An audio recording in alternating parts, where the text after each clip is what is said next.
Hey, welcome to Online Business OS. I am excited to have you on board. First off, congratulations on taking this step to unlock a new chapter in your life.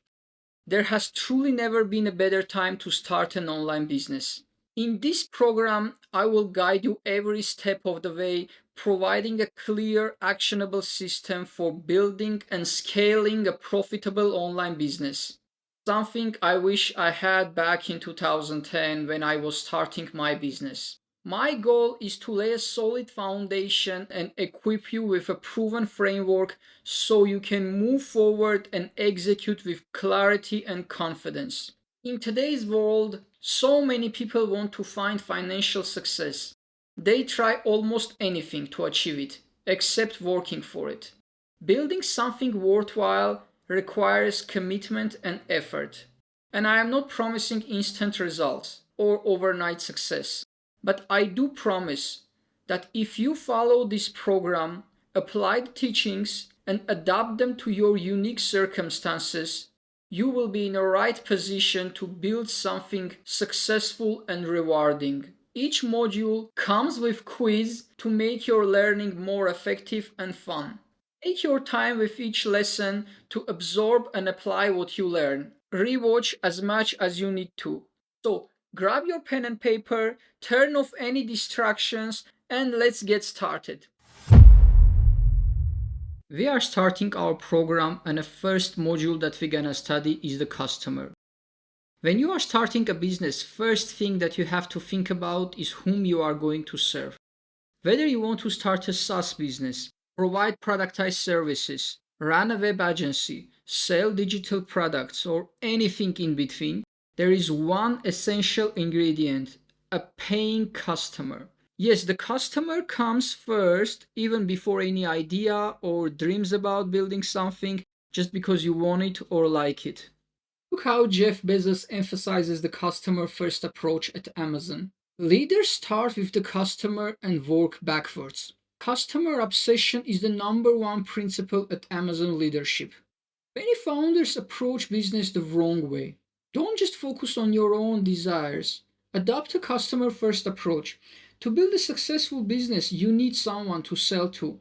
Even when disrupting a market with a new idea like Uber, you need customers who are already using taxi services before you can modernize the industry. Don't build a product or start a business without having customers first. Paying customers are the foundation of any business.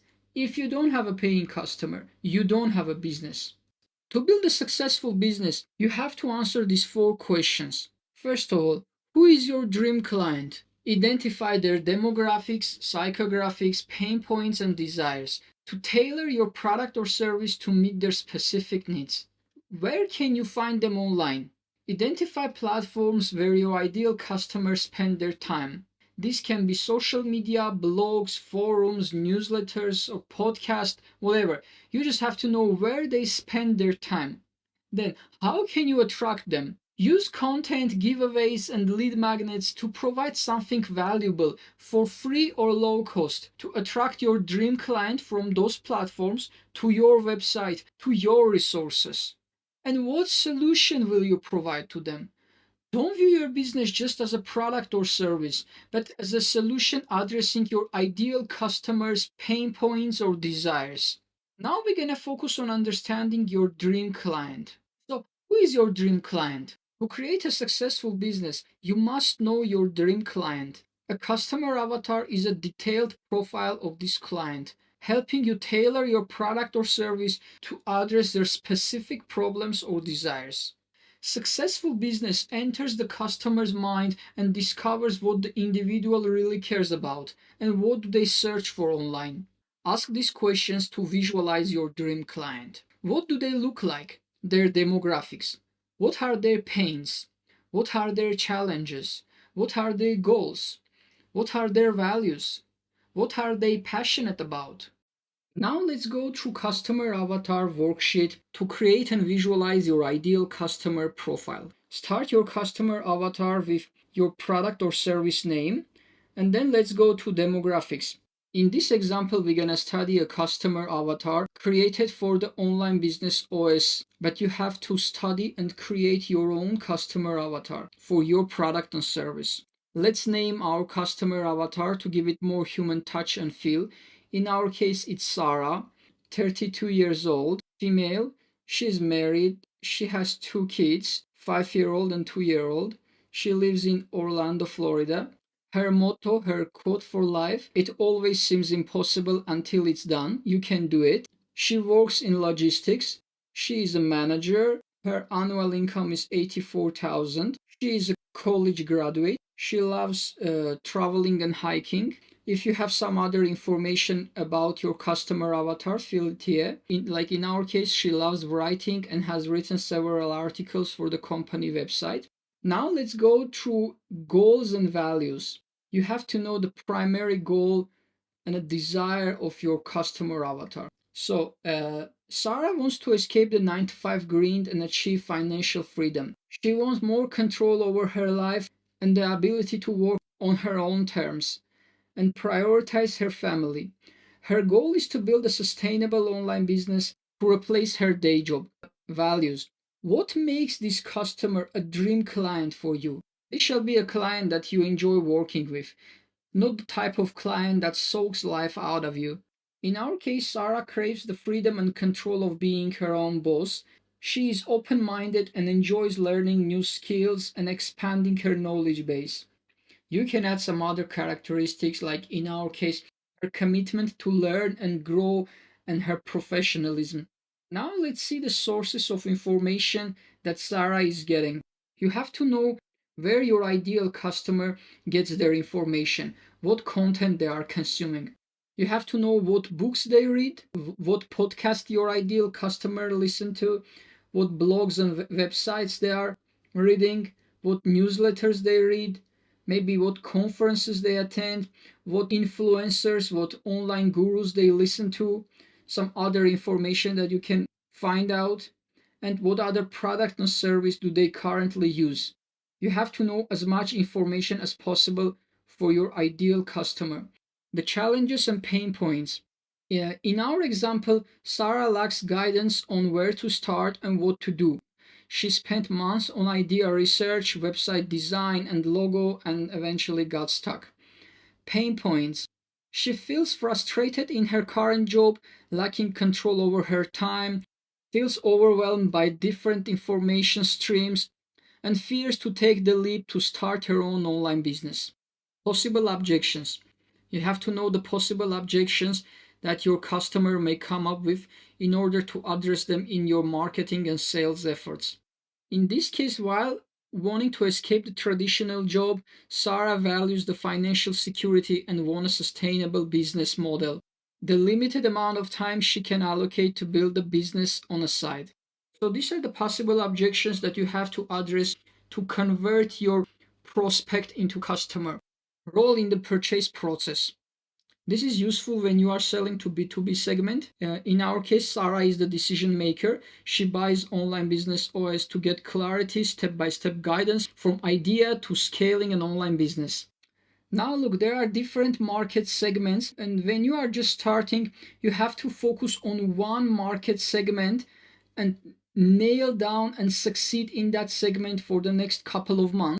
Just focus on one customer avatar and tailor your product and service to meet that one ideal customer and make them happy. Your product or service can serve to different market segments, but at first, if you target broader audience, it will be difficult to grow. Target one specific customer avatar and succeed in that market segment and add different customers avatars later on as you grow. Like in our case, it's the same product, it's the same Online Business OS, but the same product can be used to target another market segment. Like the second example is Alex, 28 years old, male. He is single. He lives in San Francisco, California. His life motto, his quote is, mistakes are often the greatest teachers. He is a software developer and makes good living, but Alex's goal is to build a SaaS business, something he cares about and something meaningful to him. He aims to achieve a steady revenue stream from his SaaS business, allowing him to be financially free. Alex values creativity and ability to solve a real-world problem through technology. He believes in working smarter, not harder, and values processes and systems that bring efficiency and scalability. In our case, Alex is technically skilled.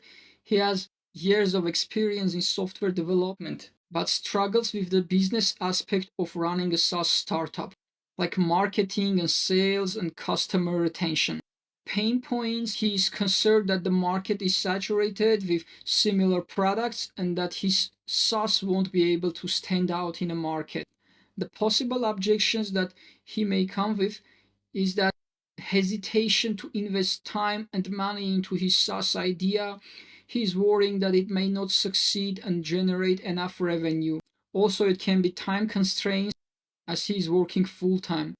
The role in the purchase process: Alex is a solo founder and the primary decision maker. He recognizes the need to enhance his business knowledge and skills to successfully launch and scale his SaaS product. So with the second customer avatar, we are targeting solopreneurs and SaaS founders, while the first customer avatar primarily targets everyday working parents who are fed up with their day job and want to escape the rat race to prioritize their family time. Although the product is the same, the approach and the message you convey in your sales and marketing will be completely different for each group. Let's say you are offering copywriting services. You may initially target solopreneurs and content creators by providing ghostwriting services. And as you grow, you could then target small and medium sized businesses, focusing more on the B2B market. Whether you are providing subscription based services or selling digital products, if you target everyone, you will reach no one. Instead, you should start with a single customer avatar and one market segment. And as your company grows and you bring in more team members, you can add another customer avatar, another market segment, and increase your market reach. We will return to market segments in our sales module, but as a sneak peek, know this: focusing on one market segment doesn't mean you are losing out on others. You can have them on a side, but focusing on a single market segment will help you grow faster. The customer avatar is your everything. It's your starting point and the page you will always return to. A customer avatar will not only help you tailor your product or service to address your ideal customer pain points or desires, but it will also guide your marketing and sales efforts. Create your customer avatar and keep it in front of you and stay focused.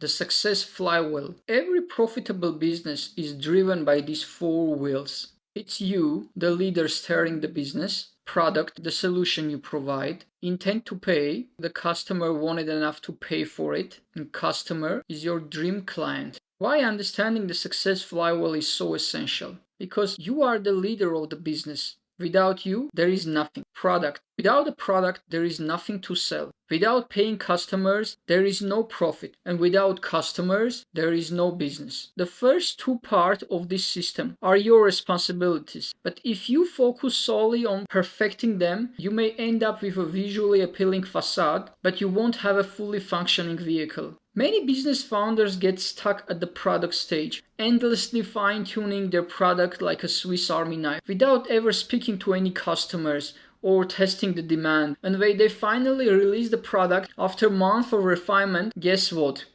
Silence. No one buys it. The next two parts of the success flywheel are the driving force of the business. Here you learn what your customer wants and provide it to them. I will cover step by step how to find what your customers want to buy in the Discover Profitable Ideas module. If you want to drive a successful business, you need all the wheels spinning together, or you won't make any progress. Your roadmap with success flywheel starts with customer.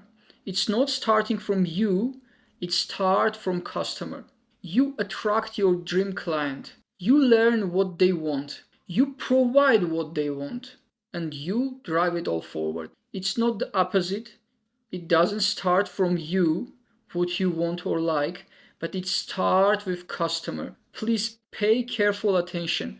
If you want to build a successful business, you have to put the customer first. You have to attract those people. You have to learn what they want, and you have to build what they want. You have to provide them what they want, and you are the driving force of the business. As inevitable as the rising and setting sun, every successful business must adhere to this principle to become a financial powerhouse. Remember, everything starts with the customer first. Now let's talk about you. As a founder, it's crucial that you approach your business with the right mindset. Establishing a proper mental framework will set the foundation for your success. In this module, we will dive into fundamental principles that will help you navigate your entrepreneurial journey and build a thriving business. When you become an entrepreneur, you start at level 1, and there are no shortcuts. Even if you have prior business experience in another industry or have built a successful corporate career, achievements don't transfer across industries and your knowledge may not overlap. Just like in a video game, you begin at the foundational level and cannot skip steps.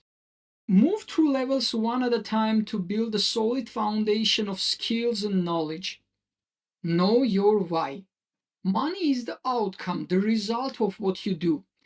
But why do you even want to get into business in the first place? Business is tough, especially when you are just starting out. There will be days when you want to quit, when you don't want to get out of bed. You may find it too difficult to pursue and be tempted to deviate from your plan and go find something easier to do.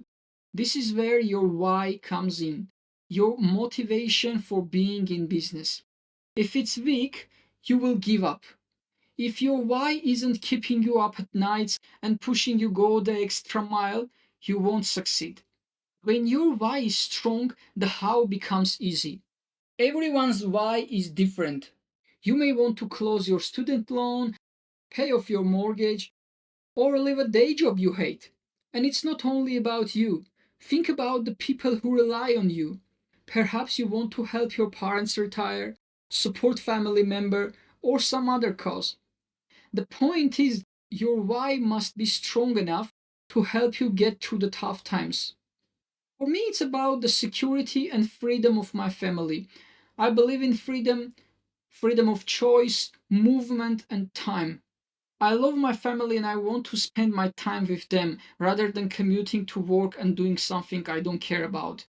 Coming from a very humble beginning and experiencing that pain, I want to help more people get out of the rat race, build their own online businesses, and do something they really care about, while having the time and freedom to travel the world and enjoy their time with their loved ones. But I want to warn you, you need to recognize the choices and sacrifices required to achieve your goals. Think about the things that you don't want to happen in life if you don't achieve what you want. Be curious. Every new step is an experiment, a new opportunity to learn something and to check out if it fits you as a founder. Every baby step we took in life at first was scary. Business is just a never-ending cycle of starting and trying new things and navigating the ups and downs of entrepreneurship. Adopt an experimental mindset. It's crucial for your entrepreneurial growth and long-term success. Have fun and approach business with a playful attitude. Explore new ideas and learn more about yourself along the way. Don't take setbacks personally and don't fear them. Instead, embrace the thrill of adventure. Taking risks makes life exciting and magical. Begin with small, quick steps. Start now, even if you don't feel ready. Perfect conditions do not exist. Enjoy the journey. Building a sustainable business is a marathon, not a sprint. Enjoy the process and focus on progress rather than perfection. Stay humble and teachable. Don't base your happiness or self-worth on being the smartest or the richest. Stay humble and learn continuously. Adapt and be yourself.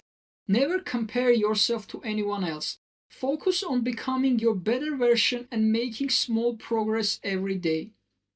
Avoid analysis paralysis. Next time you are overthinking and not taking action, tell yourself to prioritize taking action now. And do not worry about the how. After you do this once, you quickly get the momentum and it becomes easier and more natural. Your mindset determines your future.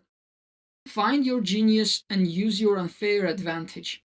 Albert Einstein once said, "Everybody is a genius, but if you judge a fish by its ability to climb a tree, it will live its whole life believing that it's stupid." This quote reminds us that we all have unique strengths and talents. Let's explore the 4 zones of operation that you may find yourself in. The first zone of operation is the zone of incompetence. It's the zone where things that others do better than you. Just don't waste your time in this zone. And then zone of competence. Things that others do as well as you. You will be mediocre at best in this zone. The third zone is the zone of excellence. It's the zone where you are doing things you excel in, you add a lot of value to others, but you don't feed your inner self. It's easy to get stuck in this comfort zone. And the zone of genius, it's the zone where you do things that you are uniquely suited to do. They fit your strengths, talents, and interests to give you the ultimate success and fulfillment. And if you want to have ultimate success, you have to operate in your zone of genius. So let's see how to discover your zone of genius. Ask yourself, what do I most love to do? You love it so much, you can do it for long periods of time without getting tired or bored. And then, second question, what work do I do that doesn't seem like work? It feels like play rather than work to you. Third question, ask yourself, in my work, what produces the highest ratio of income and satisfaction to the amount of time spent? Identify the 20% of activities that generate the most income and also bring you the greatest satisfaction. The fourth question is, what is my unique ability or skill that I am gifted with? It may not be unique globally, but it stands out in your environment and sets you apart. Focus on your genius and delegate, automate, or mitigate tasks outside of your zone of genius. To leverage your unfair advantage, utilize your unique skills and strengths based on your interest, knowledge, and experience to gain a competitive edge. Operating within your zone of genius helps you maximize the productivity and satisfaction, ensuring you fully leverage your unique self. Let's understand your definition of done. You have to be clear what your definition of done looks like. Because in life, we don't get what we want, we get what we expect. Set your definition of done and picture what it looks like when you achieve it. Create a business that supports your lifestyle and values. My definition of done is to work 2 hours a day, not be tied to any specific location, and have the time and financial freedom to travel the world with my family. Look, if you can't see it, you can't seize it. You have to see things happen for you. You have to believe. Write down your definition of done on a sticky note and put it in a bathroom mirror. At least twice a day you're gonna see it and visualize how it looks like and walk in that faith and believe and act as you already have it. Your freedom number. Identify your financial freedom number, the minimum income needed to pursue your business full time. Many struggle to make their first dollar because they are so focused on how to make their first million. Noah Kagan.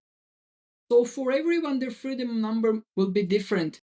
It may be 3,000 per month, it may be 5,000 per month, or it may be more. But you have to know what's the minimum number needed that you can quit your day job and focus and fully pursue your business and take it to the next level. Discover profitable ideas. We are starting our third module, and in the first part, we're gonna focus on zone of influence, a key concept that will be your leverage in your business startup. Make something people want to buy, not what they need. Too many smart people are trying to sell products that people need instead of building something they really want. To build a successful business, focus on creating products or services that align with people's desires. It's essential to ask people what they want instead of assuming what they may need. For instance, while people may need to eat healthy and go to gym, they often prefer the luxury and the convenience of fast food. The zone of influence. When you are just starting out, finding the perfect business idea can feel like searching for a needle in a haystack. But here's the thing, the best opportunities are often right in front of you, within your own circle. Many new entrepreneurs make the mistake of looking too far outside their zone of influence for their new big idea, thinking that success lies in some other industry or location. However, most successful entrepreneurs build their business around what they know best, whom they know, and what they are passionate about. Let's study a couple of examples. Bernard Marcus and Arthur Blank. Before launching Home Depot in 1978, they had experience managing construction supply stores. Leveraging their knowledge and network within the industry, they created one-stop shop for home improvement supplies. Mary Kay Ash. Before launching Mary Kay Cosmetics in 1963, she had years of experience in direct sales. Leveraging her knowledge and network within the industry, she created Mary Kay Cosmetics, a company that empowered women to build their own businesses through direct selling. Pavel Durov. Before launching Telegram in 2013, he had experience creating social network platforms. Leveraging his knowledge and network within the tech industry, he created Telegram, a messaging app focused on security and privacy. Today, Telegram is one of the most popular messaging apps in the world with over 900 million users worldwide. Emily Weiss founded Glossier in 2014, leveraging her experience and connections in the beauty industry. Inspired by her popular beauty blog Into the Gloss, Emily identified a gap in the market for simple, high-quality, and millennial-focused makeup products. Today, Glossier is valued over $1 billion and continues to grow as a leading beauty brand. So the point is that before you even think about business ideas, make sure you have easy access to the people you want to help. Think about the niches where you already have connections to a group of people who could benefit from your product or service. This is your leverage. Write down at least 5 groups of people that you have easy access to. It can be communities you are in, your previous jobs, industries, former colleagues, your friends who happen to be in a similar industries, or maybe your best friend who has a business and facing challenges in operation that you can automate with a software, your blog audience, your followings on social media, or your local church friends. Think about it and write down at least 5 groups of people whom you have easy access to. The better you understand your target group, the better you can speak their language and address their needs, making it easier to sell your products. For genuine success in your niche, aim for the following. You love it. You genuinely enjoy the niche you are serving and the product service you provide. You have access to them. You have existing connections or can quickly identify and connect with your target audience. You can speak their voice. You understand their language, their needs and desires, allowing you to communicate effectively and resonate with them. This comes out of your knowledge and experience. You can build a community. You are able to gather them into a community, whether through a mailing list, online group, content creation. You see they have money. You can identify that they have the financial ability to invest in your product. You can build something they want. You can clearly define a product or service that addresses their specific needs and desires, offering genuine value that they are willing to pay for. You can sell it to them. You can develop a sales and marketing approach that resonates with your target group and effectively converts prospects into customers. Look, it's not always possible to pick a market that you are already part of. Maybe you don't have many connections or want to start a business in a new niche. In those cases, you need to learn about your market to the point where you can make all the above statements true and do it fast. At this point, just list down your top 5 to 10 groups where you have easy access to and move forward, or leave empty if you don't have a zone of influence. Now that you have learned the zone of influence and the importance to build a business within your network and using that leverage, let's study frameworks that will help you discover profitable business ideas. Good artists copy, great artists steal. Pablo Picasso. So first of all, I want to tell you, don't feel guilty by copying others. We as humans evolve by copying what already works and improving it, adding our twist to it. At this stage, your goal is to find something that people are already spending money on. This can be your dream idea, your expertise, or something you love. Take your time to research and create a list of ideas that you think might be profitable and align with your interest. Start with what you have. Think about what knowledge or skills you have that you can build a business upon. Ask yourself, what kind of questions do I get asked all the time? What topic I am always talking about or being asked to pick my brain about? What is my own transformation or achievement that once was a challenge or a great desire? Don't judge your ideas as they come. Just write them all down, the good, the bad, and the ugly. If you think you don't have anything to start with, let me give you one story. In 1799, a large gold nugget was discovered on John Reed's farm in North Carolina. This 17-pound rock was used as a doorstop for 3 years.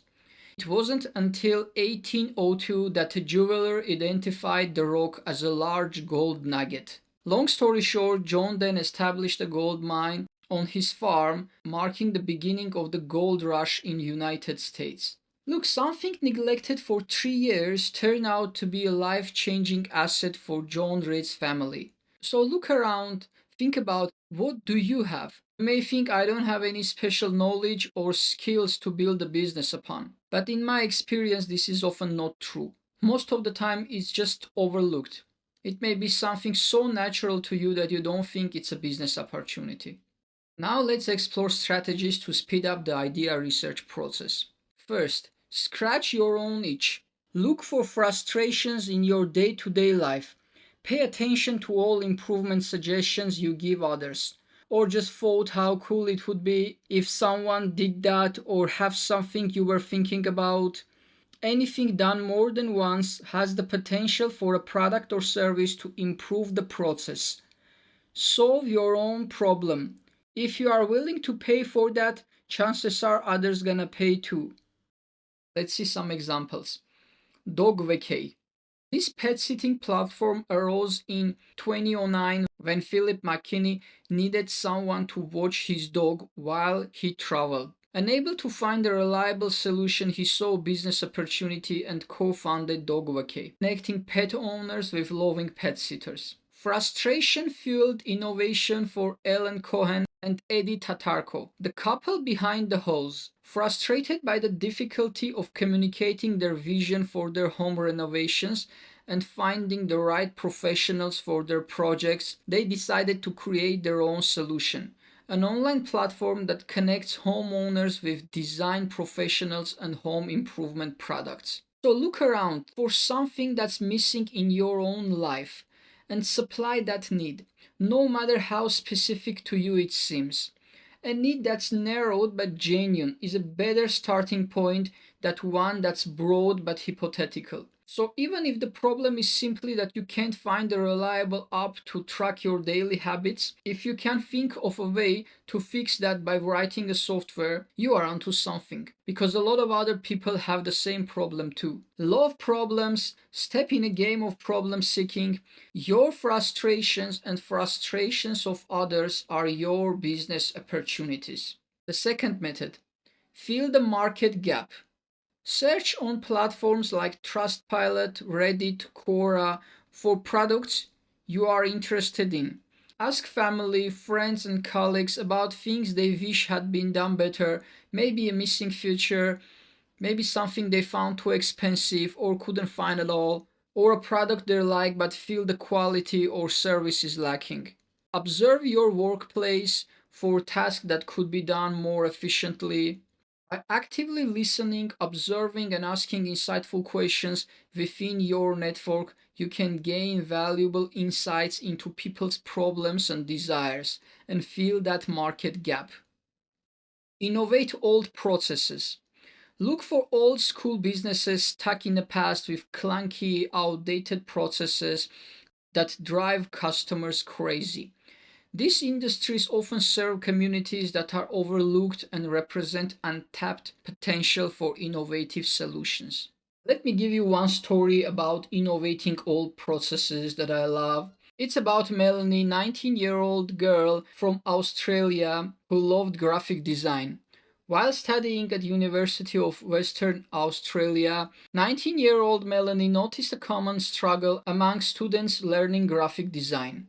The complexity of existing software like Adobe Photoshop posed a significant challenge for most people. Instead of simply accepting this as a given, Melanie decided to explore the underlying need. She realized that people didn't just need design software. They craved for user-friendly, affordable platform that empowered anyone to create visually appealing content without the need to spend an entire semester learning where the buttons were. She saw a future where design was online, collaborative, and significantly simpler than existing complex tools. In 2013, Canva was born, with the goal of taking the entire design ecosystem and integrating it into one simple and user-friendly platform, making it accessible to the whole world. The story of Canva is an incredible example in many ways. First of all, it's about exploring within your zone of influence. The students. By observing the struggles of those around her, Melanie identified a clear need. Second, scratching your own itch. Design tools. Melanie's personal passion for design fueled her desire to create a better solution. Third, filling the market gap. Easy to learn and use tool. Canva addressed the unmet need for a user-friendly and collaborative design platform that was easy to learn and easy to use. Innovating old processes. Canva disrupted the traditional design software market by offering a simpler and more user-friendly alternative to market giants like Adobe Photoshop. Melanie Perkins with this fiery combo disrupted the market, and now Canva is valued at over $40 billion. I like the quote from Michelangelo. The greatest danger for most of us is not that our aim is too high and we miss it, but that it is too low and we reach it. So believe in your idea no matter how big and crazy your dream is. The fourth method you can use to identify ideas is Reddit. So many times in subreddits, people ask to buy what someone just made. There are hundreds of potential customers asking to give you money. Research and get inspiration. Some of the subreddits to look at its entrepreneur, SaaS, side project, and somebody make this. Craigslist.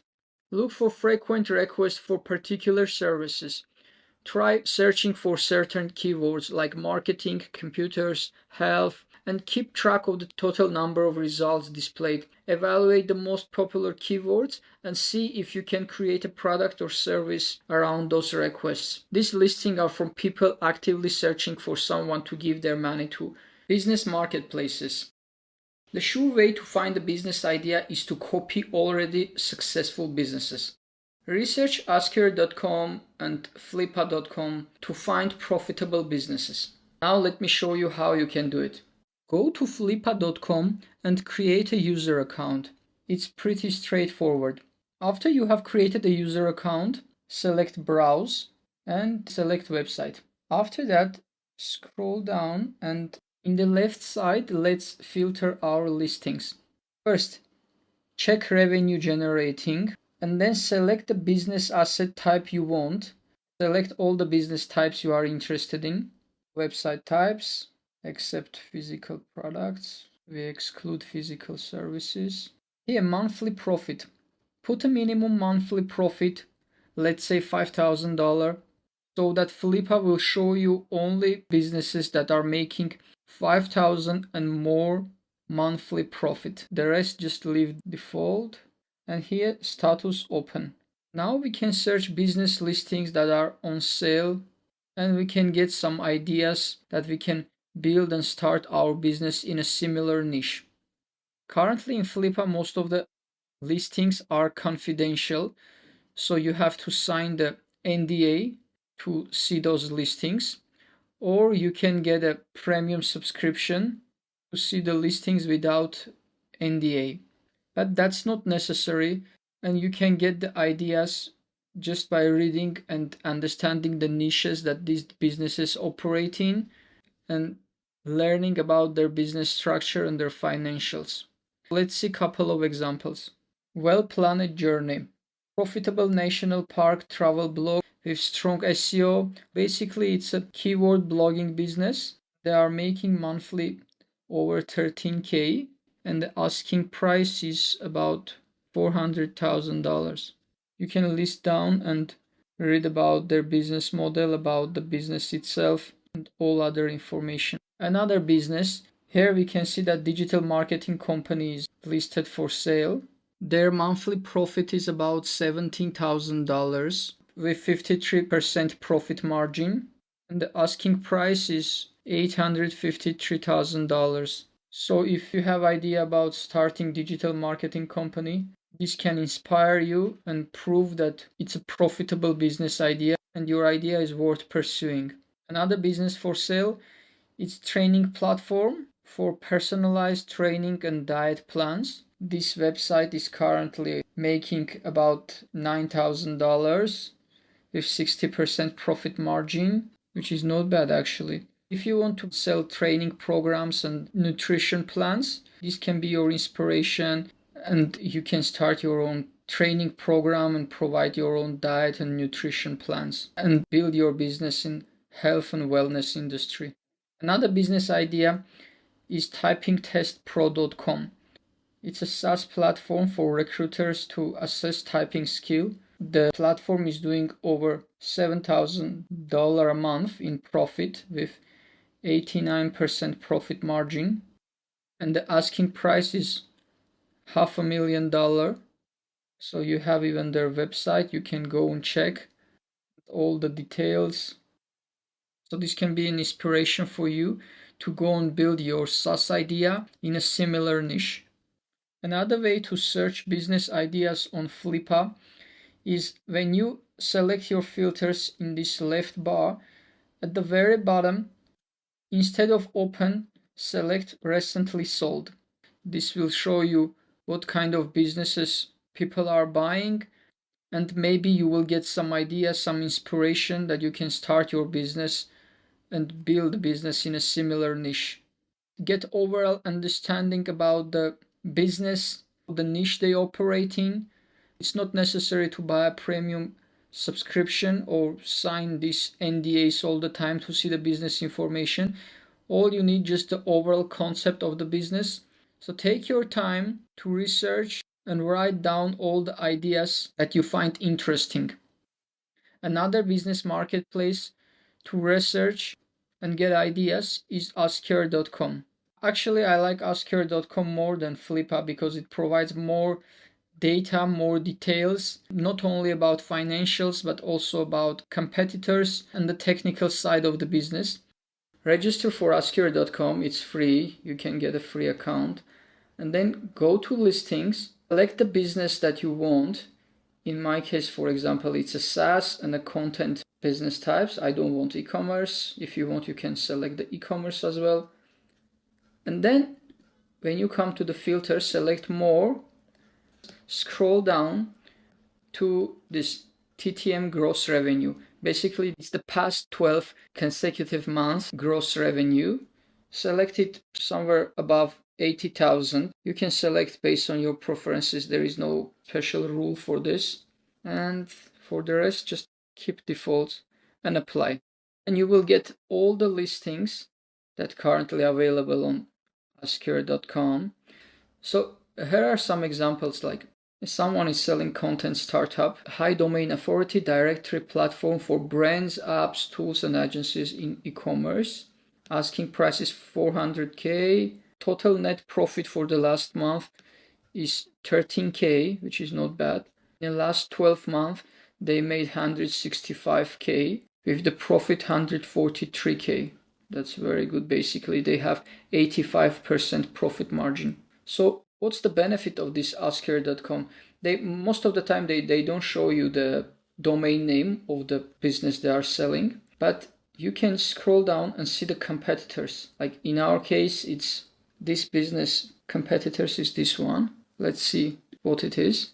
Their competitors is Think Testing. Discover brands, share your honest review. So this website is just a review feedback sharing platform. What this idea gives you is that if you wanted to create a website that people can leave their feedbacks, their reviews about different brands, you can now be sure that it's a profitable idea because you have competitors here and you have businesses that are currently on sale for 400K and they are making monthly 13K profit.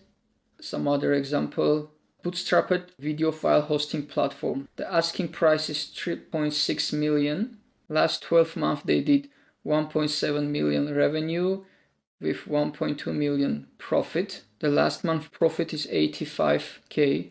You see even 51 buyers are currently in active conversation to buy this business. In the description, this business included their domain name, so you can go and see what they are selling. Here it is. StreamTape, they are selling a video hosting platform, but you see the data. Asker.com actually verifies all the data, all the financials for you, so it's a safe place to buy a business. If you have the means, you can go and directly buy the business you want, but that's a totally different discussion. In our case, you can search asker.com and find business ideas that are already profitable, and based on their financials, based on their business model, you can see even the tech stack, competitors, and the growth opportunities. So it gives you all the details that you need to not start from scratch, but already have some basis to start your business. The next way to find a business idea is exploring crowdfunding platforms. Search for popular backed projects on Kickstarter and Indiegogo. People are already raising their hands for things they are interested in. In Kickstarter, you can search for categories you like and then sort by most backed projects and then search for inspiration. The same with Indiegogo. Check out to see if you can do something similar. The 8th option for finding a business idea is to check VC-backed startups. Check for newly founded startups on Crunchbase. You have to register and you will get 7 days free trial. Use that 7 days free trial to explore startups that fall into your zone of interest. Just filter founded like in the past 90 days, small companies, and search for ideas. Use that 7 days trial period to copy all the information for those companies that you like to analyze it later on. The next way is searching for trending topics online. Use exploding topics. You can use free version to explore trending topics in a 2-year time span, but you can also upgrade to pro version to search for shorter time periods. This will give you an idea of what is in trend currently. The next option to search for profitable business idea is Inc. 5000. Review the fastest growing businesses by industry. Let's have a look how you can do this. Go to Inc. 5000. You will find the fastest growing private companies in America. Select the year 2024 and then industry. Select software. If you want to select state and narrow down to some location, it's up to you, but I wouldn't do that. And then let's have a look. When you hover over the company name, in the right you will see a short summary on what company does, 3-year growth percentage, and the state and city they are operating in. For example, Age Proof, family-owned and woman-led company that develops and markets health and wellness products. You can click on a company name to open it. and you will have the website, the CEO, their growth rate. So if you want to build something in a similar niche, you will have an idea if it's profitable or no. Basically, if that business is listed in this Inc. 5000, it means it's profitable and you can pursue that. Let's scroll down to find something interesting. You see, CopyLeaks, what they do. Use AI-powered text analysis to identify potential plagiarism, uncover AI-generated content, ensure responsible generative AI adoption, and verify authenticity and ownership. So you can click on a company name, you can find their details and a company website. You can visit the company website and see what they do, the solutions they provide, the products, and their pricing. This will give you a really good idea what you can do, how much you can charge, and if it's really a profitable business or no. Because when you see, it says their 3-year growth rate is 1310%. And if you have similar idea about AI, you already have competitors in the market. That means the business is profitable. We will talk about competition later on. But having these businesses in the market and seeing they are growing, that's a good indication to start in a similar niche, copy their existing processes, and pursue your idea. So use this Inc. 5000. It's a really good resource, and you can scroll down based on industry, based on location, and research for profitable businesses, visit their websites, and get as much information as possible to validate your idea, to get inspiration and move forward. Look, sometimes we overcomplicate and stress much about finding the perfect idea, but the way to come up with good startup ideas is to take a step back. Instead of breaking your head to think of startup ideas, turn your mind into a mode where startup ideas just form without any conscious effort. In fact, so unconsciously that you don't even realize at first that they are startup ideas. By immersing yourself in your interest and paying close attention to the world around you, you will naturally begin to notice opportunities that others might miss. The problem is not the lack of ideas, but the lack of faith in your ideas. So believe in yourself and what you do. Common mistakes to avoid.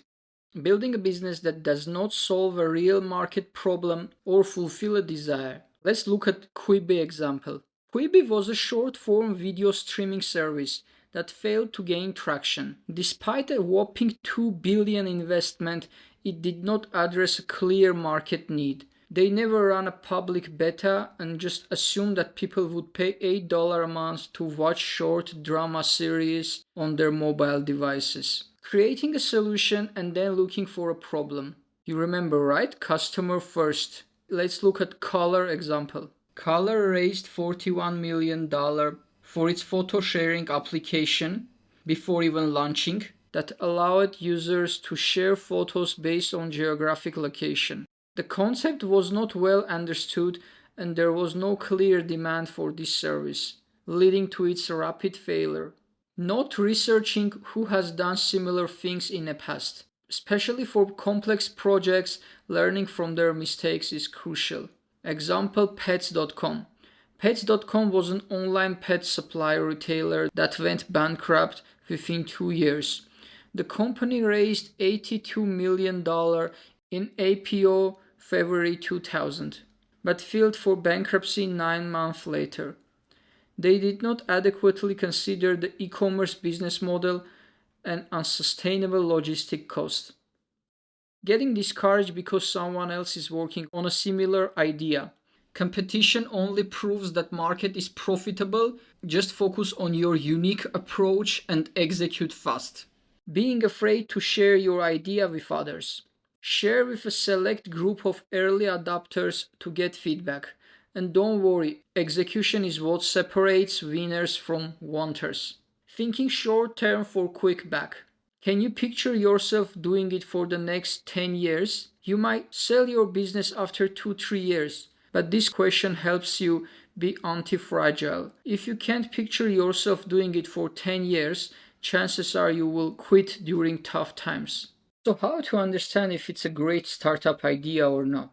A great idea needs to be at intersection of your zone of influence. You can speak their language and have easy access to your dream client. Important problem or want. People are more likely to spend money to solve or satisfy it. An underserved market. There is less competition, making it easier for you to gain traction in that market. And what lights you up? When it gets hard, and in business it will, your passion will help you go through it. I want to say something unconventional here that you won't hear often today. You probably heard the saying that if you do something you are passionate about, it won't feel like work. That's true. But in business, it really depends on your starting point. If you have a good job or cash reserve and you are not struggling financially, you may have the time to explore your interest and figure out what you love doing. But if you are struggling to make ends meet, figuring out your passion might not be your top priority. In that case, focus on opportunities that can help you get out of rat race. Business isn't necessarily a lifelong commitment. You can pivot as needed, sell it, or start a new one. People are different with different emotional connections to things. Those who start an oil and gas business don't start it because they are passionate about oil. They do it because it's lucrative. John Reed didn't get into gold mining because he loved mining. No, he saw a chance to change his family's life. When I started my e-commerce business, it wasn't about passion. It was an opportunity that I could manage alongside with my IT job. I wasn't thrilled about the specific product or the logistics, but one thing I found exciting as an IT person was the ability to serve customers around the world from a single dashboard and receiving those amazing reviews. That's what kept me going. The tech side of the operation and happy customers. Sometimes you can start something and find your passion down the road, as it happened with me. Ideally, you want to find a sweet spot where passion and opportunities intersect. But don't stress too much about your passion. Just start. Operate in your zone of genius. Look for a business that's interesting to you and fall in your zone of influence. That's the combination. Cultivate a sense of urgency. It shall not take a long time from thought to realization. Join communities related to your product or service where like-minded people hang out. Have an accountability buddy that will help you grow faster and stay on track. Fast track validation. We are starting our fourth module, and in the first part we're gonna focus on market analysis and competition. So let's dive in. Get a slice of a big pie. Validate your business market size and growth potential so you won't end up doing 10 out of 10 execution on a 2 out of 10 opportunity. In this step, we're gonna assess whether there is a big enough pool of prospective buyers in the market. Analyze market trends and consistency. The larger the market, the easier it is to target. If you target content creators, there are millions globally. However, there are far fewer Fortune 500 companies looking for specialized marketing services. That's why you need to ensure that the market size and your price point are aligned. It's okay to sell to Fortune 500 companies, but your price point should be considerably higher than for any other target market. Find the market with growth potential. How many companies reach to Fortune 500 level every year? Probably far fewer than the number of new content creators starting out each year. If your market keeps growing, then it will be a lot easier to grow with it each year. Finding your market slice. 3 main factors to decide. Is there an available market slice that fits you? It's your revenue goal, your market size, and your price point. Your revenue goal, you can start from your freedom number and increase it as you grow. This will be your filter, determining what business to pursue. Your market size is the one you are going through now to find a big and growing market. And your price point, this will be our next module. For now, just pick market average price. You are a surfer looking for a big wave, an existing demand to ride. When you are entering into a new market that you are not familiar with, you can use Google Trends, Google Keyword Planner, SEMrush, Facebook ads, and Statista reports to help you analyze the market. They are great tools to help you evaluate the growth potential of your target market. You need consistency in your product and service demand the whole year around, and it's better if the trend is upward. Use Google Trends for general demand and trend analysis, and Facebook ads to understand overall market size. Now I will show you how you can use these tools to get overall understanding of your market. Now let's look Google Trends for overall market demand and trend. Let's say you are providing tax consultation and you are searching for tax advisor. Country US, past 12 months, all categories, and web search. Let's see the overall trend. You can see that it's a stable trend, so this will give you overall understanding that you have consistent demand whole year around. And here you can also check for related topics to get even better idea of what people are searching for. For example, you want to provide copywriting services. So you go to trends.google.com and search for copywriter. In the past 12 months, you will see that trend is consistent. It's actually what you are looking for, to have a consistent trend, consistent demand whole year around. And trend is also good. It's very good demand for this service. You can see that related topics, what people are searching for. And this will give you overall understanding if your service, if your product is in demand or no, if the trend is stable or it's a downtrend. You don't want to get into business if it's in a downtrend. So let's say you want to provide video editing services. You see we have whole year around consistent demand for this service and the trend is upward. So if you have been considering to provide these services, Google Trends will give you overall market demand and the trend. Now the next component is to understand whether you have enough prospective buyers in a market, if it's a big enough market to enter in or no. If it's a new market for you and you don't know how big or small that market is, you can use Facebook ads to get overall understanding of your market size. Why Facebook? Because basically everyone uses Facebook and it's been a long time there, and it has very sophisticated ad tools that gives you very detailed picture of your audience.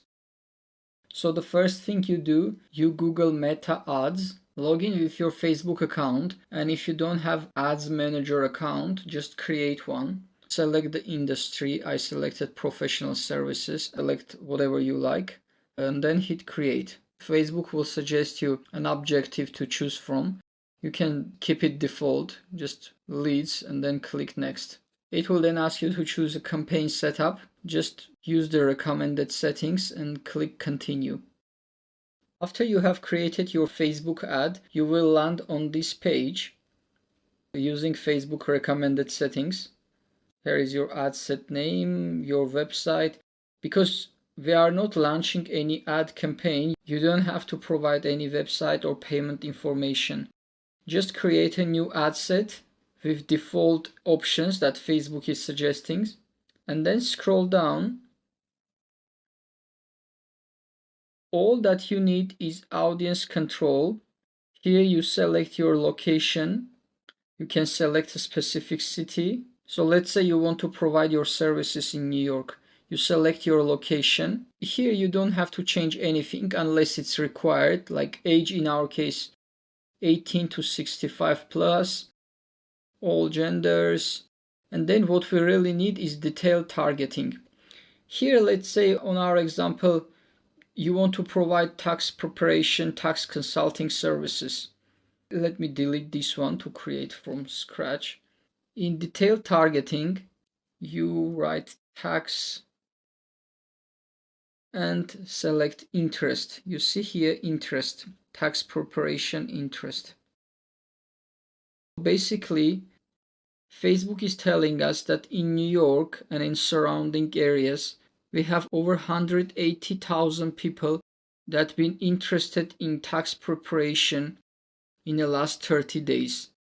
So if you want to provide tax consulting services in New York area, based on Facebook data, you can expect 180,000 market size who are interested in tax preparation and tax consulting services in New York and surrounding area. So let's say you want to provide copywriting services. You write copywriting and then select interest, and it will show you that in New York and surrounding area, copywriting service market size is about 58,000 people.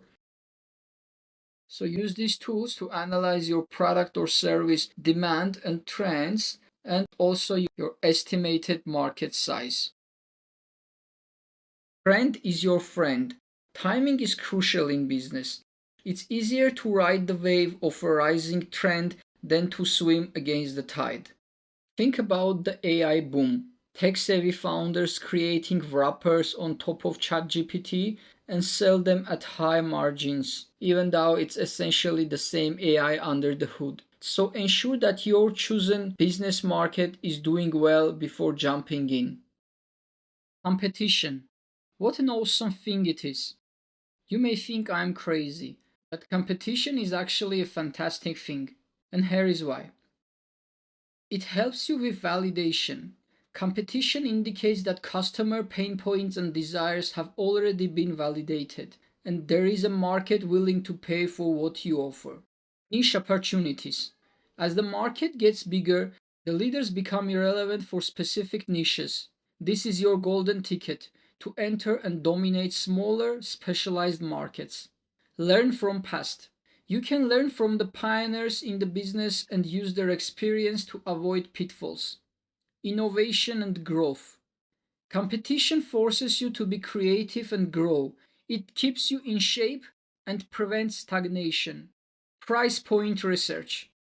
Competition helps you understand the price points a market can bear at the high end and low end, which is crucial for setting your pricing strategy. Customer acquisition roadmap. Competition provides a roadmap for acquiring customers. You can learn from their strategies such as SEO, content strategy, customer profiling, initially as you start, and find new and tapped ways as you grow. Customer reviews goldmine. Existing products are often discussed in forums across the internet. These discussions are gold mines for finding early customers and learning what they want. Path to uniqueness.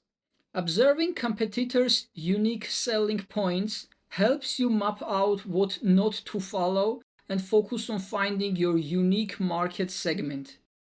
Quick decision to pivot. If a market is small, let's say less than 30,000 customers, and dominated by a few brands with over 50% combined market share, it's a clear sign to fail fast and pivot to a different product or market. Without competition, you are walking in blindness, testing and trying everything on your own. But healthy competition can supercharge your journey. Look for a market with many small successful players. This will make it easier for you to enter and grow your business. Often founders steer clear of interesting projects because they worry about competition. This is a common cognitive bias because we are taught to think of competition as a threat. While this may be true for huge companies, but as a small business startup, you typically only need a small part of a large market. This is your superpower, like an invisibility cloak. You are no threat to the giant players, and you only need to siphon off a few customers from a larger market. Competitive analysis, a practical approach. Dedicate some time to researching online businesses in your niche. Follow these steps to gain valuable insights and validate your business idea. First, identify competitors. Search for a few online businesses similar to your idea or niche. If they have been around for a while and have a strong online presence, they are likely making money and providing value. You can use Twitter and LinkedIn to find founders reporting their business achievements. like building public hashtag for SaaS founders. Luckily, in today's world, founders are generous with sharing about their businesses. Revenue model. Determine how these businesses make money. Do they rely on subscriptions, one-time purchases, ads, or affiliate marketing? Estimated revenue. Estimate how much revenue they generate per day, month, and year. Traffic and engagement.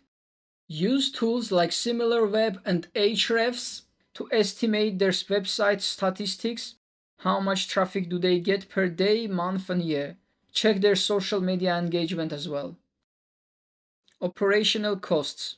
Consider the possible costs they might incur. This includes website hosting, email marketing platform fees, other software subscriptions, employee salaries, and marketing expenses. Initial investment. Estimate how much it costs to start a similar online business. What's the minimum amount of money you would need to get it up and running? Profitability. Based on their revenue and estimated cost, assess how profitable these businesses are.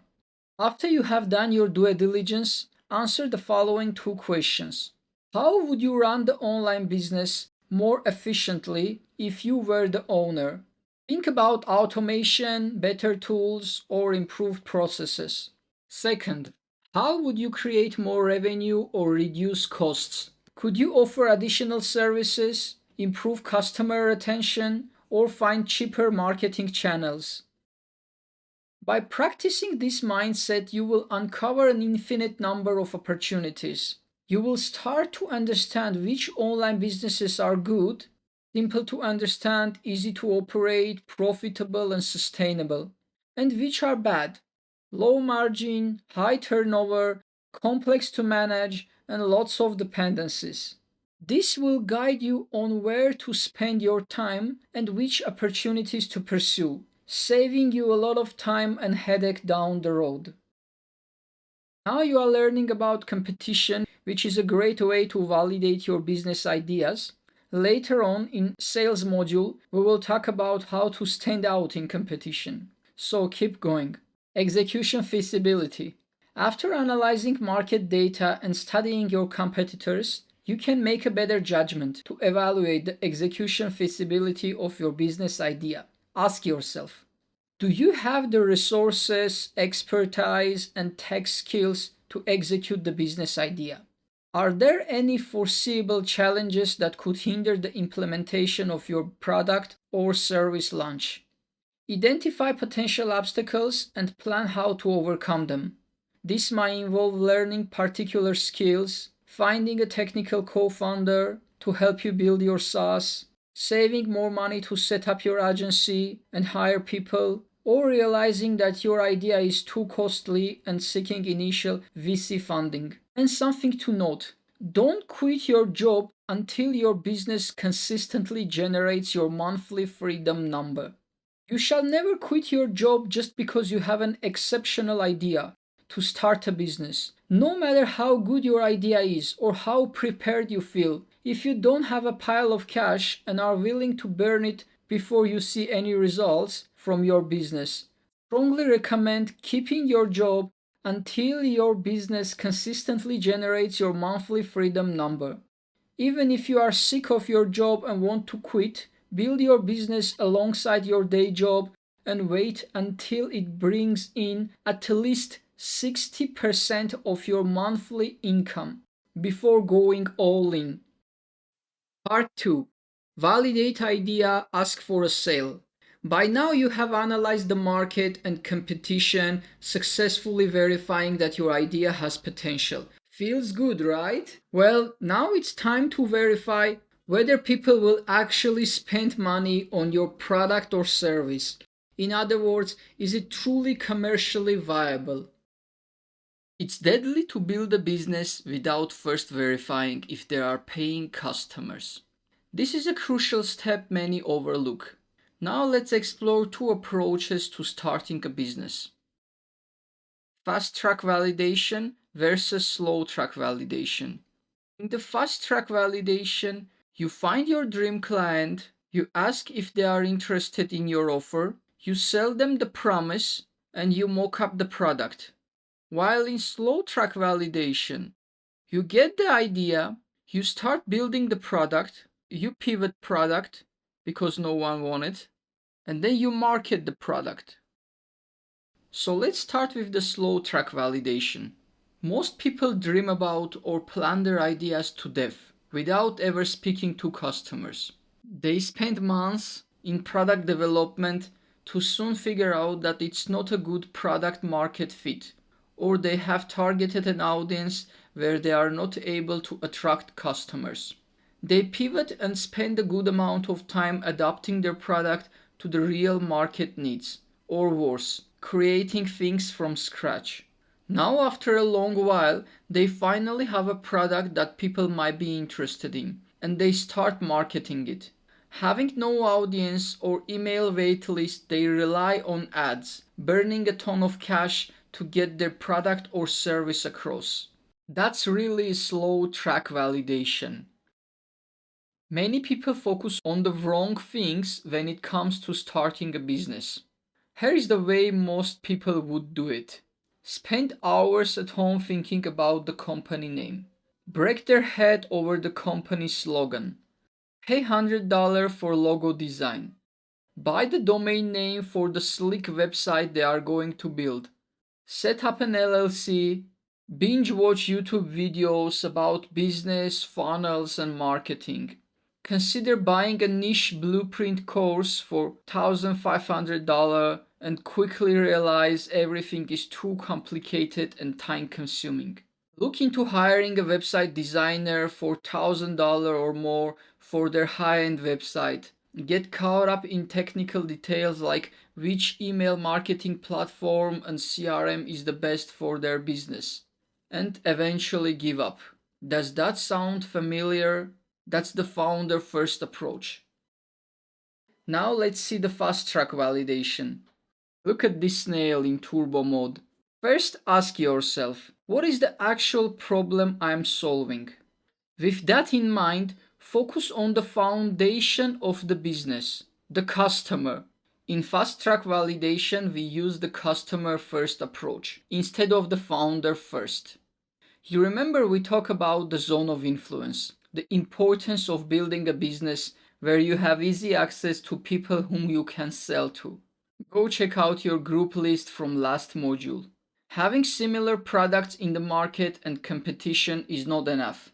You have to overcome the fear of asking and find 10 people in your zone of influence who could benefit from your product or service. If you don't ask, you don't get. Let's say, for example, in the last module of finding a profitable idea, you did your research and noted that your good friend was complaining about the blog copy and organic traffic results of his business website. Now you have decided to offer copywriting and SEO services. So what you do? First, contact your friend and others in your network and ask if they need help with their website copy and SEO.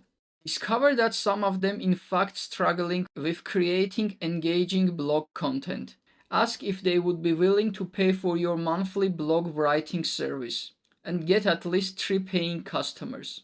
If they pay, great. If no, repeat the process. It's not enough that people are interested. It's not enough that they promise to pay later on. They may politely reject you, just not wanting to hurt your feelings. But when they pay you actual money, things become real. You don't need an LLC, business bank account, or a fancy website to get started. Your personal PayPal or Venmo would work fine at this stage. When talking to people, don't be stubborn, fixated on your idea. Listen to them. Ask open-ended questions. You may find out that instead of blog copywriting, people need more Twitter ghostwriting services. Or maybe they are good with the copy but suffer with video editing and need video production services. This way you can pivot your idea before building anything and spending time and money. Putting customer first is gonna save you a lot of time, energy and money to create something that people want to buy right away. Fast track validation will lead you to real customers paying you to solve their problems, with cash coming in before even delivering any product or service. Don't let others' opinions discourage you.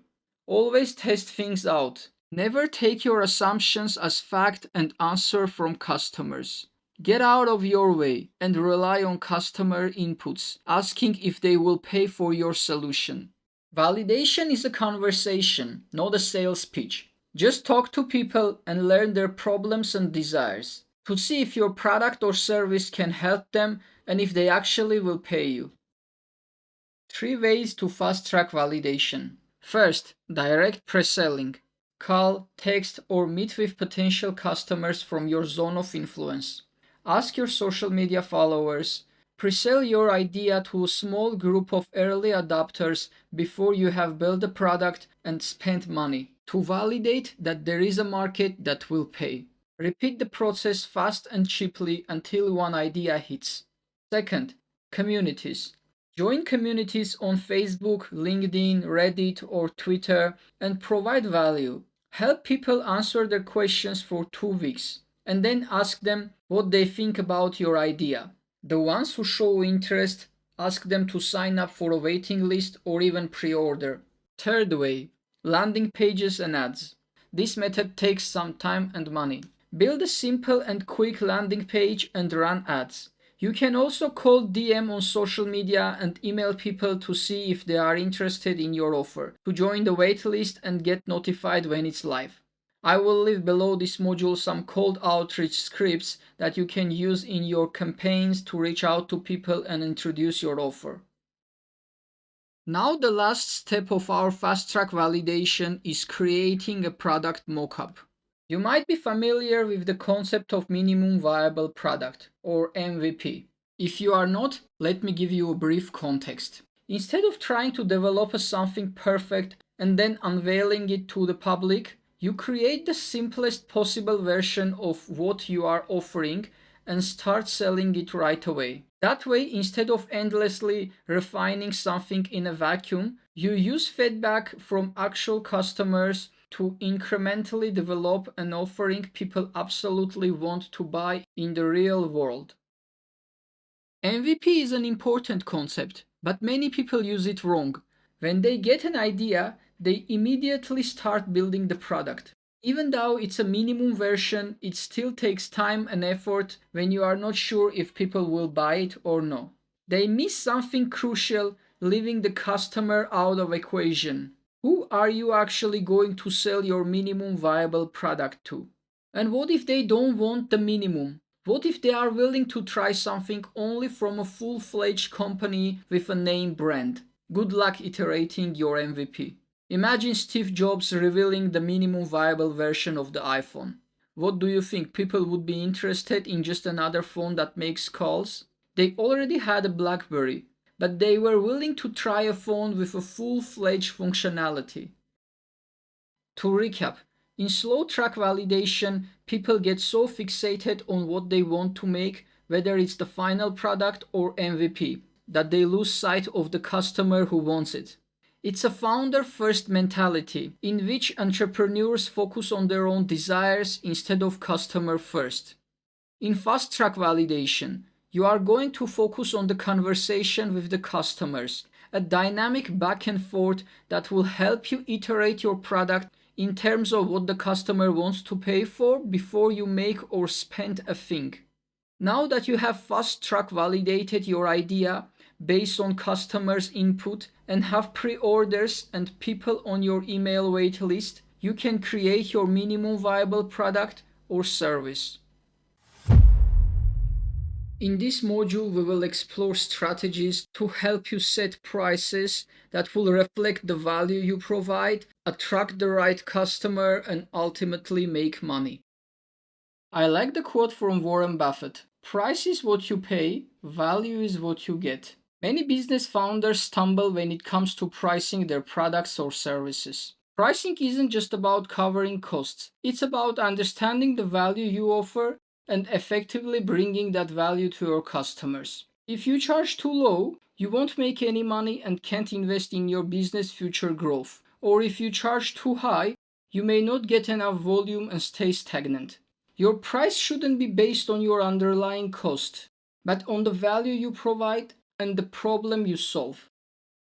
Most common pricing strategies forget about the customer, instead focusing on internal reasons and competitive metrics to justify prices. Yet customers don't care how much something costs you to make or your competitors. They care how much value they are receiving at a particular price.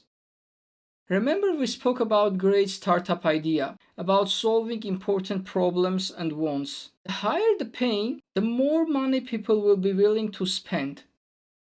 Perceived value. The price directly correlates to the value people attach to your product or service. If your price is too low, you reduce the value and it can reduce people's willingness to buy. Many people won't consider low price product. It just tells them beforehand that it's a cheap, low quality thing.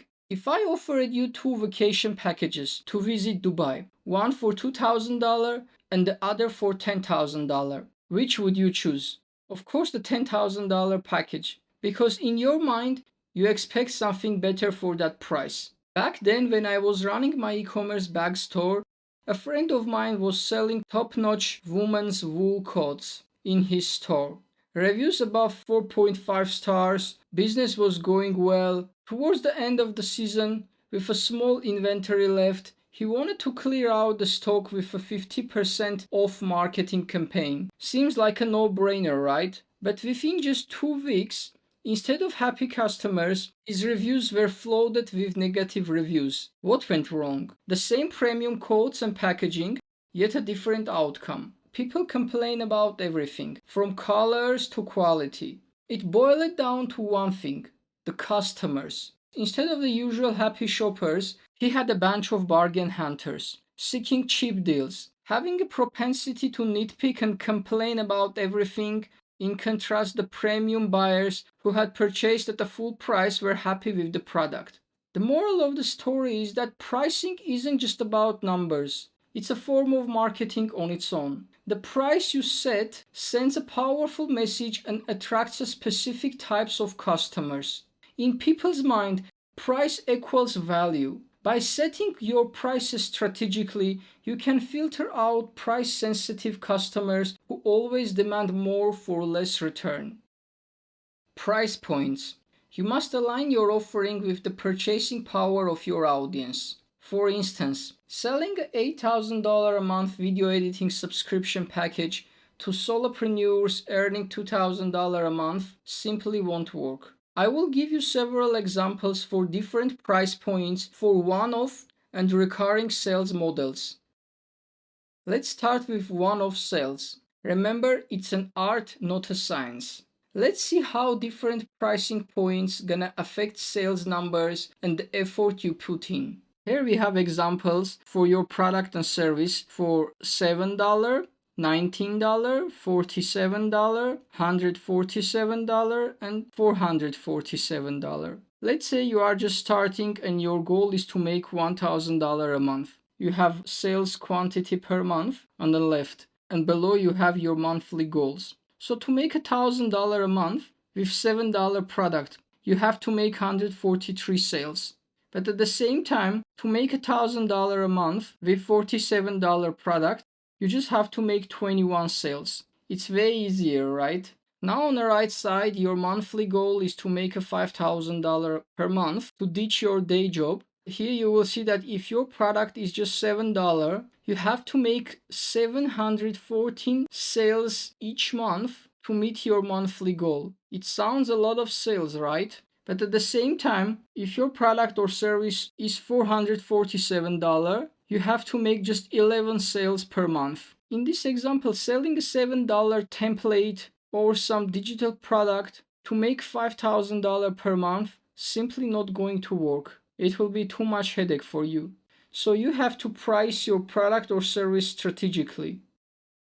To operate in business, you have to know your overhead and break-even number. Especially with low-ticket products, use this basic formula to calculate the number of sales you need each month to live and keep the business going. Let's calculate your break-even number. It equals your freedom number plus your fixed business expenses, divide your sales price. Freedom number. You already know about the freedom number, so include here your minimum fixed monthly expenses like rent, food, gasoline, clothing, insurance, etc. Plus add your fixed business expenses like monthly software subscriptions, hosting, if you're gonna hire employees, include their salaries. For offices, add office rent and utility as well. So let's say your freedom number is $4,000 a month and your business expenses is $500 a month, assuming you don't have any assistant or any employee. These are just your subscriptions and business tool expenses.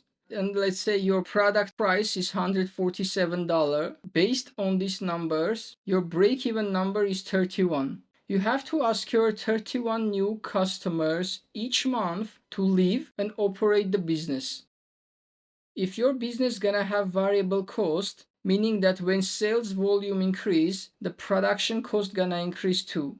Then before dividing, you have to subtract from the sales price the variable cost per sale.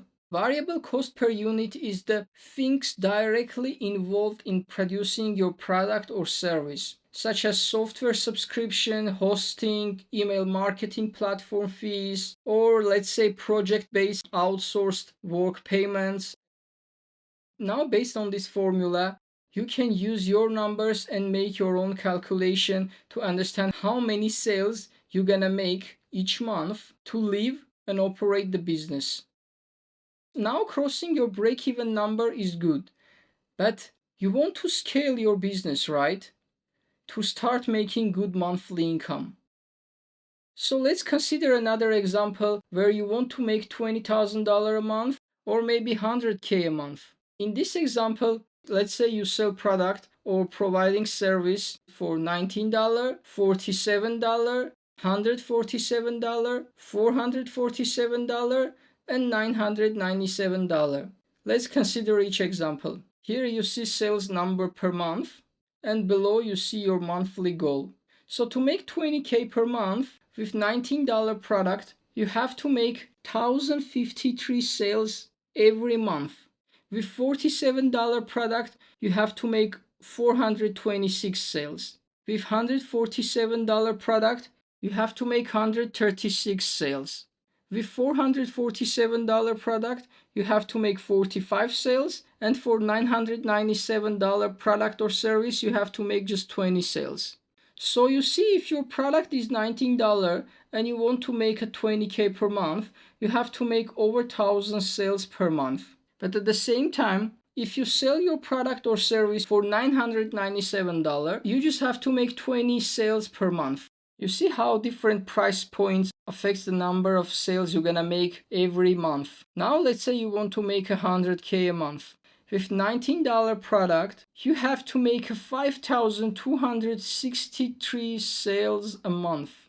I mean, if you are not a Walmart or Costco selling or probably wholesaling things, it's a huge number. But at the same time, if you want to make 100K per month, selling a $447 product, it's just 224 sales a month. Or if your product or service worth $997, it's just 100 sales per month. You see the difference? You will need to decide your price point and take on the challenges that come with it.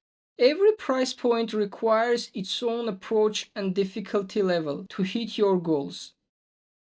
It doesn't take more effort to sell something at 10x the price, and in some cases it takes less effort.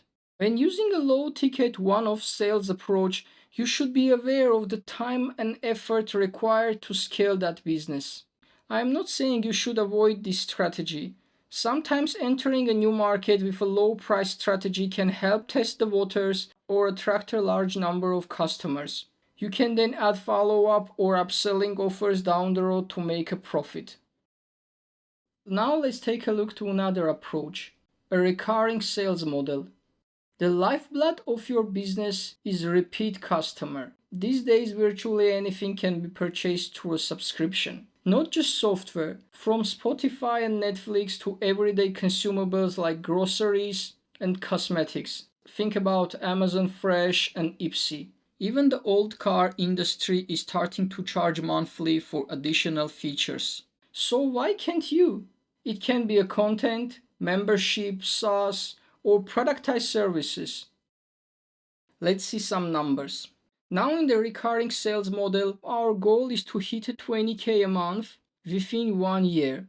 With recurring sales model, you just have to find 88 customers a month for $19 product during 1 year to hit 20K a month recurring revenue. Let's say you are selling a $47 product. You just have to find 35 customers per month during 1 year to get 20,000 recurring monthly revenue. And if your product or service is $447, you just have to make 4 sales a month. And in the other side, let's say you want to make $100,000 a month and you have a target to reach that goal within 2 years. So in 2 years, to establish a customer base that's gonna bring you $100,000 a month with $47 product, you just have to make 89 sales a month. If your product or service is $147, you just have to make 28 sales. Or maybe you are selling a subscription for $997. Then you just have to make 4 sales a month. For the simplicity of calculation, I didn't include the churn and upsell percentage here. Churn is the percentage of customers who cancel their subscription with you each month. If you take good care of your customers, you will maintain a low churn rate and build a loyal customer base who will spread the word about your business, bringing even more customers to you. And the upsell percentage is when customers upgrade from lower subscription plans. Let's say you offer blogging services, offering 4 high-quality blog posts for $447 a month, and run a marketing campaign offering an existing clients 12 blog posts for $997 a month. It's a good deal. They get 3 posts for free, and some percentage of your clients decided to upgrade their subscription plan, bringing more monthly recurring revenue. With recurring revenue model, you just need to get 35 new customers monthly during 1 year with $47 offer to make 20K a month or $240,000 per year. And likewise, you just need to get 89 new customer a month for $47 product during 2 years to make $100,000 a month or $1,200,000 a year. And if any given month you didn't gain the planned number of customers, you are still good as you have positive cash flow from existing customers. Now let's compare one-off sales versus recurring sales model. In both cases, we have the same prices: $1974, $174, $474, and $997 product or service. And in our example, we have the same goals: 20K per month and 100K per month. So let's start with one-off sales. Let's say you want to start a marketing agency and your goal is to make 20K per month. And let's say you provide your service for $997. You have to make 20 sales per month to reach your goals. Month in and month out, you have to make 20 sales to reach your target. But at the same time, to grow to 20K per month within 1 year, every month you have to make just 2 sales, and within a year you will reach 20K a month recurring revenue. And if you cherish your customer and provide a good service, they're gonna remain with you, and by the end of the year you will have a 20K a month stable recurring revenue.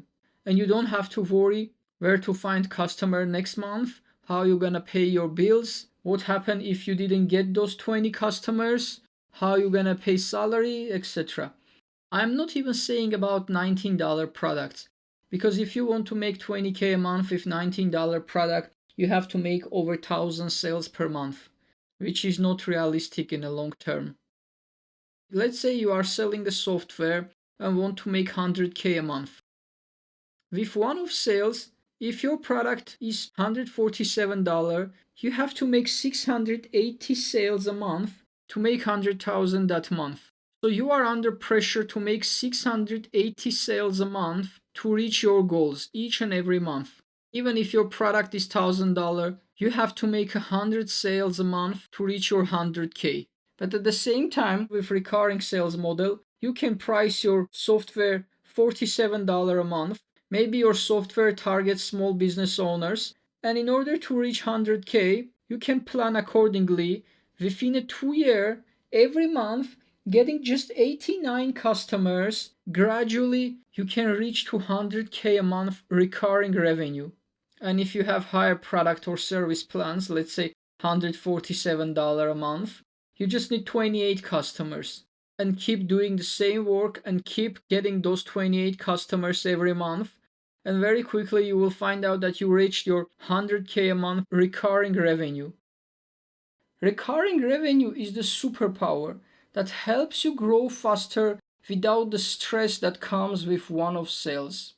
With one-off sales, you have to do enough business every month to cover your overhead. Let's say if your fixed expenses per month are $20,000 and you don't sell anything that month, you still owe $20,000. The stress of finding new customers each month won't let you effectively grow your business or focus on providing more value and improving your operations. Productizing your services, offering subscription-based products, and charging your customers upfront is the key that lets you enter each month with revenue on the books. Recurring revenue makes your business a lot more valuable if you want to sell it in the future. You can get potentially 3 times more compared to one-off sales businesses. Now, as we understand how different price points affect things and the importance of choosing recurring sales model, let's explore 5 buyer types in business. Let's start with only free buyers. These are the buyers who will never pay anything. Those who only use free versions, spend days figuring out things themselves just not to pay. Cheapest price buyers. Those who will only buy the cheapest product, who always sort search results to low price first when looking for something. Value-driven buyers. Those who look for value and pay for it. Customers who prioritize quality, performance, and reliability over price. Premium buyers. Those who only buy the best. Customers who prefer to purchase flagship products from top brands with cutting-edge technology and design. And silly buyers. Those who spend ridiculous amounts of money, who make impulsive purchases to show off. So unless you provide or sell a truly premium product or service, your optimal path is to target the value-driven buyers' price range in the market. Typically, there are more penny pitchers than big spenders out there, but people with a value-driven viewpoint make a good chunk of the market too. But how do you find that sweet spot for pricing? To set our starter price, we simply need to find out what's the low end of the value-driven price range. Then we can launch with a sensible price point, not too low, not too high. You can use competitive analysis to find the value-driven price range in your market. Research your competitors' products or services and add each one of them to a spreadsheet.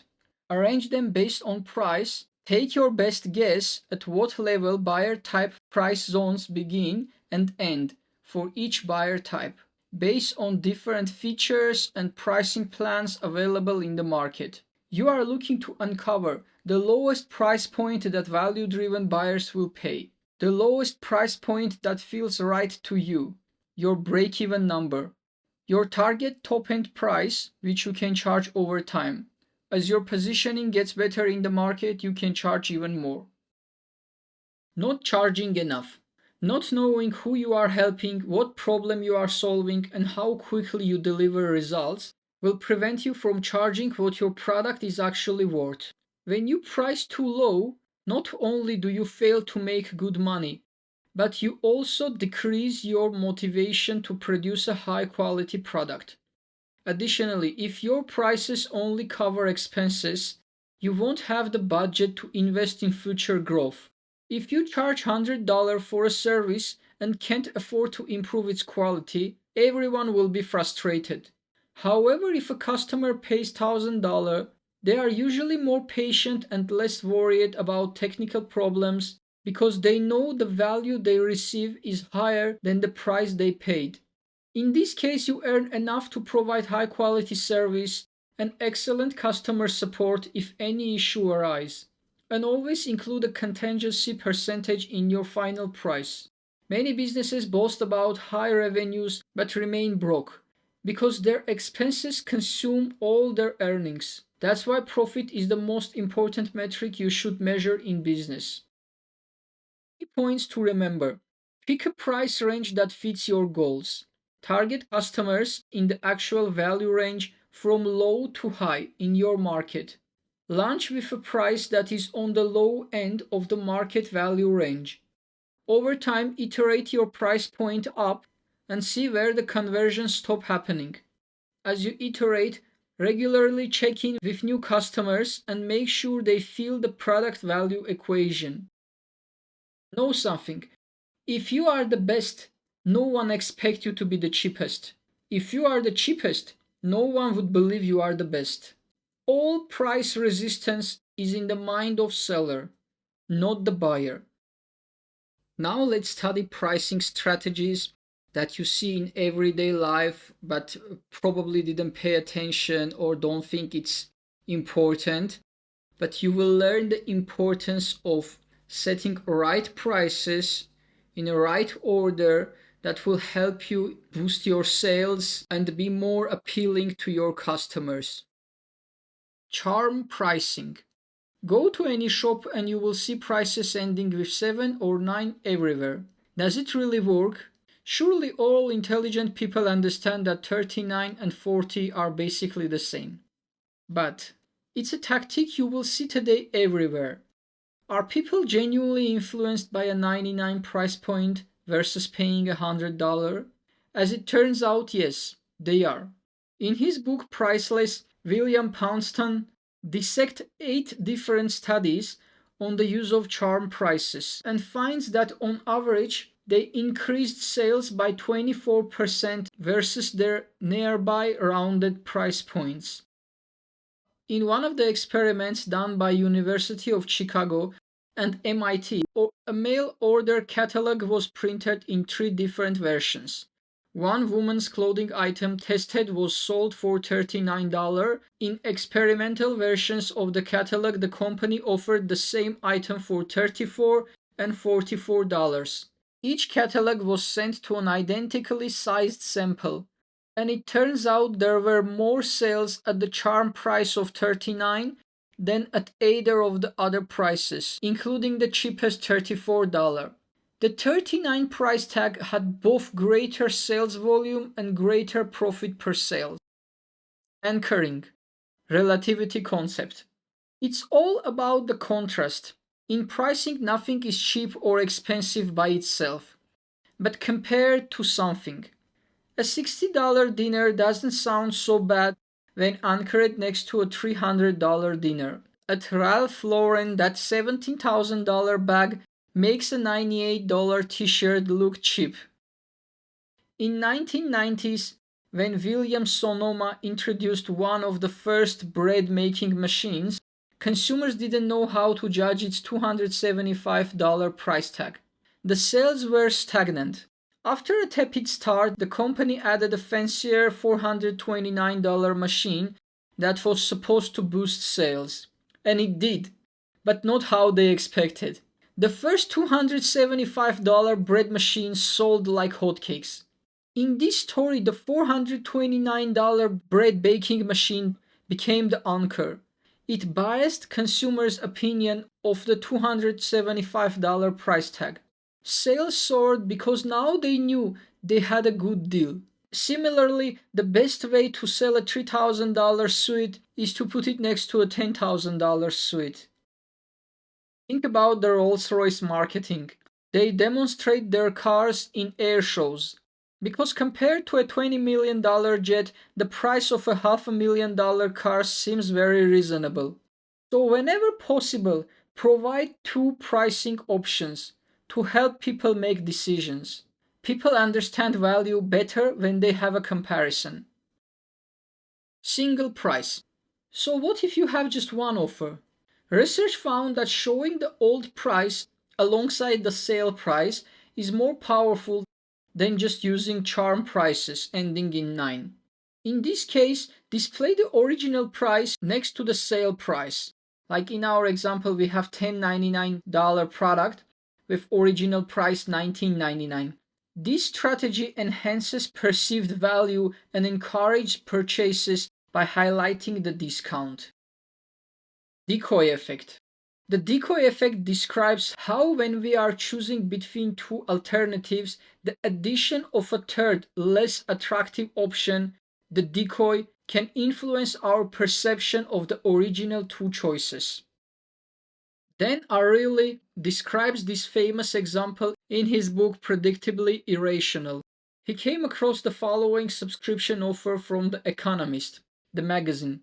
Dan noticed that the magazine ad had three unusual price points. The first offer was a web-only subscription for $59, second a print-only subscription for $125, and a third offer was a web plus print subscription for $125. Then notice that this doesn't make any sense, as option 2 seems useless, in that you would be better off getting the print plus web for the same price. You agree, right? He did a study with 100 MIT students. Out of them, 16% choose the first option. Obviously, nobody chooses the second useless option. And 84% choose the third option. The price in the middle, while seemingly useless, in that it didn't provide any value, since the print plus web was the same price, was actually useful in that it helped get customers to turn from bargain hunters to value seekers. He continues study with another 100 MIT students that examines what would happen if he took out the middle price. Without the middle option, we can see that the price points set by the economist had too much contrast. By removing the middle option, people looked at two prices and convinced themselves they didn't need the upgrade. Essentially, they became bargain hunters rather than value seekers, the kind of customers you want to avoid.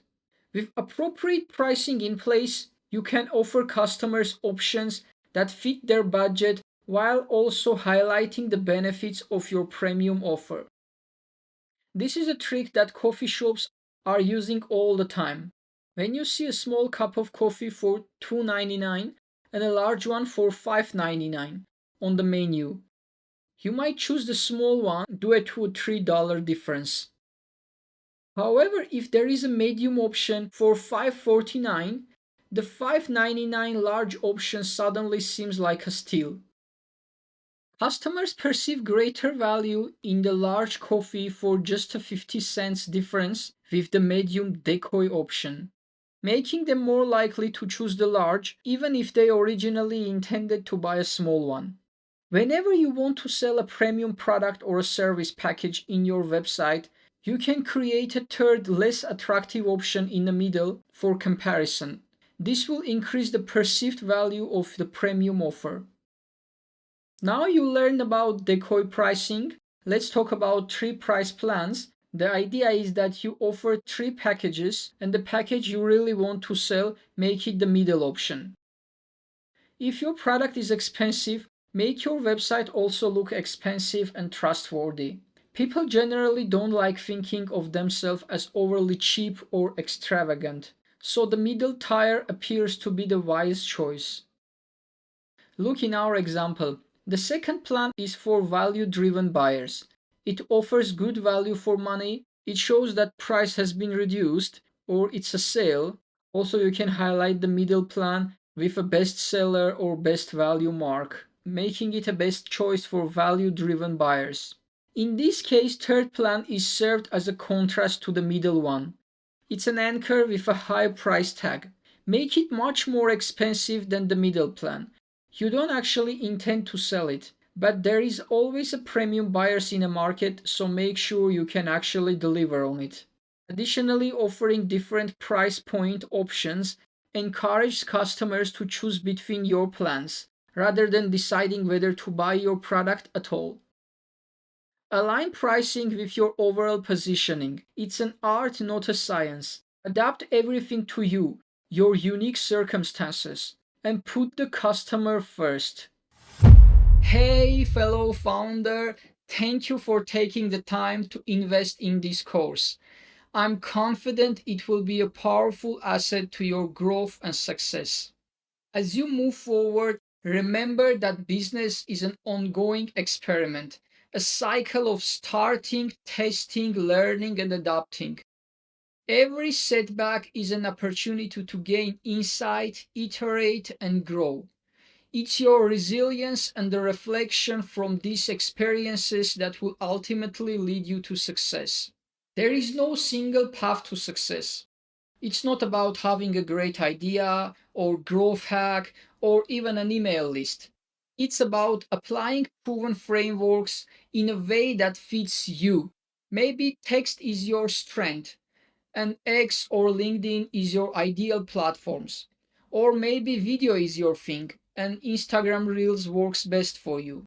The point is that your journey is unique to you, and your success will come from making choices that fit your founder context. Believe in what you are doing and keep your vision in front of you to stay focused. Stick to your plan.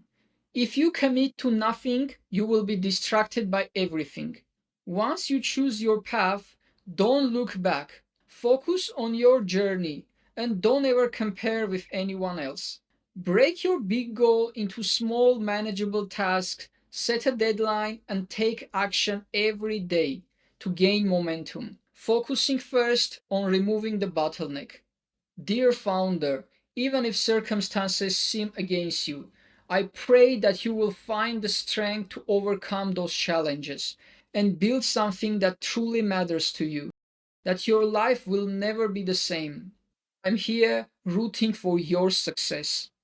Start today, act, and take it one step at a time. The world is full of opportunities, and you are capable of more than you realize. Don't let limiting beliefs hold you back. Shake them off and go after your dreams. And before we wrap up, I would like to ask a small favor.